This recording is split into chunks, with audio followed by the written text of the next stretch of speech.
Jewells68 here for Talk to Me Tuesday on Tuesday, August 12th. You can see I am standing in front of my great niece's quilt, which is quilted. Yay! I just about killed myself Saturday night and Sunday morning basting the heck out of this thing, and that is the first and last time I ever based on my floor. So that will never happen again.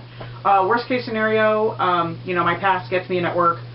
I'll go in on the weekend and push the break room tables together and use those, because I think that would be a huge improvement.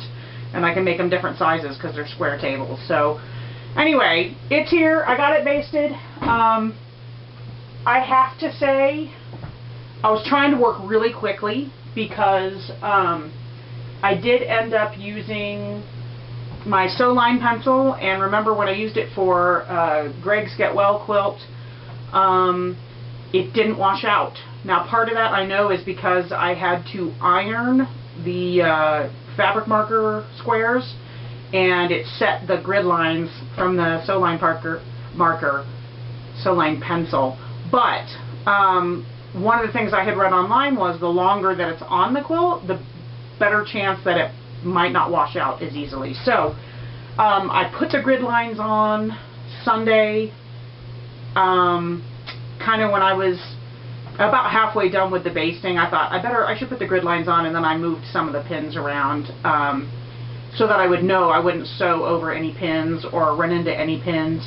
And so the grid lines got put on Sunday, and I started quilting last night, and it went so quickly with my new walking foot on my Singer 301A that wow, I had no trouble at all. Like, I have a practice piece right here, but I didn't even complete quilting on it because the settings were pretty much right on right from the beginning. All I did was lengthen my stitch length a little bit, but I used the same backing fabric and just another piece of cotton for the front, and some of the exact same batting. The batting says that you can stitch up to 10 inches apart. I think the biggest empty space I have is maybe 5 or 6 inches, so I should be good. This is a fairly big one. This being my center block, I really didn't want to put a big X with thread through the middle of my cute little squirrel. So, so I decided to go, that's how I decided on the pattern actually. I decided to go through the corners of that square, and that pretty much determined you know, where I was going to put my grid lines after that. So I wanted to get it quilted as quickly as possible so that I can get it labeled and bound and washed in less than a week, because I want to make sure those lines wash out. So anyway, I really had a great time quilting this. Oh my god, that was the easiest quilting I have ever done, ever. If you don't have a walking foot, oh my god, I can't believe I went this long and quilted 3 quilts, fairly decent sized quilts, bigger than this one, without it. But man, am I glad so that I did buy it, because it was so easy. No tension problems, no thread breaking. That was probably, aside from the basting, which was horrible, the most pleasant quilting experience I've ever had.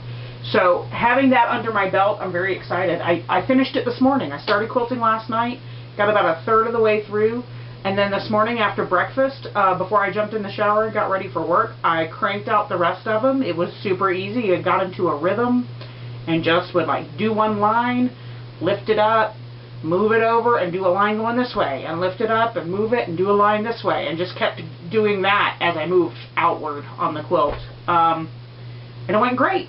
So I'm very excited. One thing I have decided though, this guy right here, this is the backing fabric, and I rolled it over there because my original plan was to use it for the binding as well.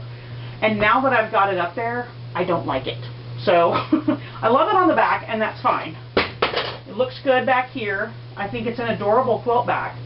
But I want something more, not solid, but something that's got a lot less white. This quilt already has so much white in it that I really want a color for the binding. So I'm going to dig through my fabrics while I'm feeding the cats right now.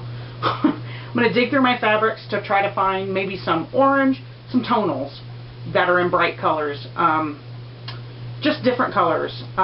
Prints. If I can find enough of one print, I'll use that, but if not, I'll just do a scrappy binding out of some of the colors.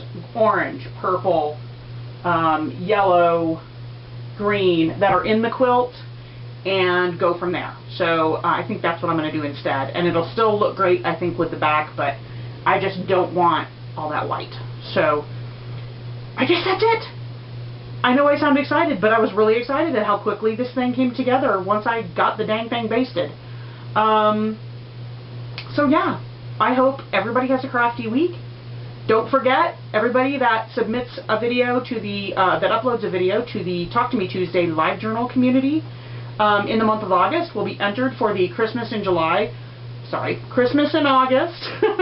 prize, which is the big tote bag full of, well, which is a whole bunch of Christmas crafting supplies.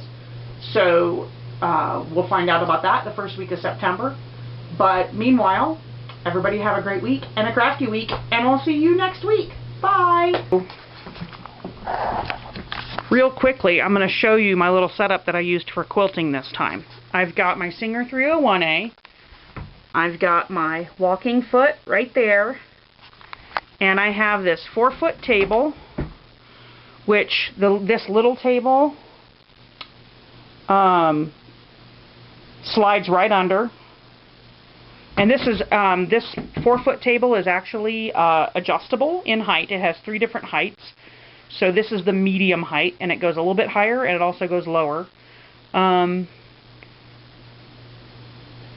got this at Costco, and it was not very expensive, maybe 30 bucks. So highly recommend it. Folds flat, can go in the closet. I'm planning to get a second one of these and sell my 6-foot tables or give them away. Because these will take up much less room when I'm not using them, and I really like them. They're a much better size and easier to maneuver with. So basically, I had it pulled out enough from the wall so that when I was quilting, I just let it kind of go right over the back. I made sure before I started that I swept everything back there and dusted so that the quilt wouldn't get filthy. And that is my quilting space.